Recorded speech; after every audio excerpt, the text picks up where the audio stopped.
ఉద్యమ భావజాల వ్యాప్తికి జీవితాంతం కృషి చేసిన మహనీయులని చెప్పారు. ఆయన చూపిన మార్గంలో కేసీఆర్ సారథ్యంలో తెలంగాణ రాష్ట్రం సాకారమైందన్నారు.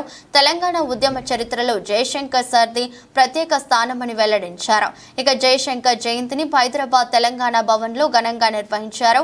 ప్రొఫెసర్ జయశంకర్ విగ్రహానికి మండలిలో బీఆర్ఎస్ ఎల్పీ నేత మధుసూదనాచారి, ఎమ్మెల్సీ దేశపతి శ్రీనివాస్, మాజీ మంత్రులు నిరంజన్ రెడ్డి, శ్రీనివాస్ గౌడ్, పార్టీ నేతలు దేవి ప్రసాద్, వాసుదేవరెడ్డి తదితరులు పూలమాల వేసి నివాళులర్పించారు.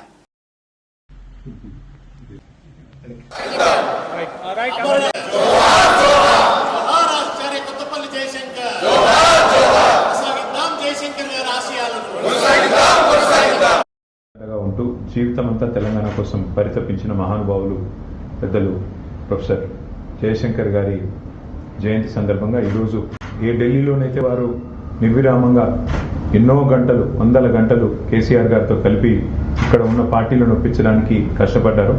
అదే ఢిల్లీ వేదికగా ఈరోజు బీఆర్ఎస్ నాయకత్వం అందరం కూడా ఇక్కడ గౌరవనీయులైన శాసనసభ్యులు, మాజీ మంత్రివర్యులు అందరం కలిసి గౌరవ పార్లమెంట్ సభ్యులు ఇవాళ వారికి ఘనంగా నివాళులు అర్పిస్తా ఉన్నాం.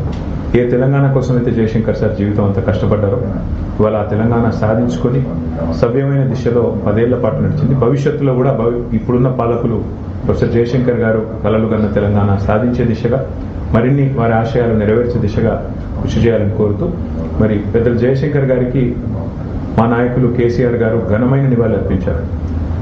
జయశంకర్ భూపాలపల్లి జిల్లా పేరు పెట్టినా లేదా మన రాష్ట్ర వ్యవసాయ విశ్వవిద్యాలయానికి ప్రొఫెసర్ జయశంకర్ గారి పేరు పెట్టినా ఇవన్నీ కూడా కేవలం వారికి మా పార్టీ తరఫున, ప్రభుత్వం తరఫున, తెలంగాణ సమాజం తరఫున మేము అర్పించిన చిరు నివాళి.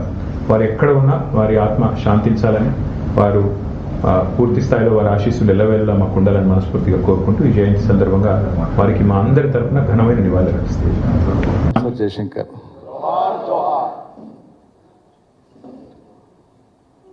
చాలా సాధారణమైనటువంటి జీవితం గడుపుతూ అసాధారణమైనటువంటి వ్యక్తిత్వాన్ని జీవిత పర్యంతం నిలబెట్టుకుంటూ అత్యున్నతమైనటువంటి విలువలకు ప్రాధాన్యతనిచ్చి ఆ విలువల కోసమే జీవించి నిఖార్సైనటువంటి తెలంగాణవాదిగా తెలంగాణ సమాజానికి ఎప్పటికీ ఎల్లప్పటికీ వారి ఆచార్యులుగానే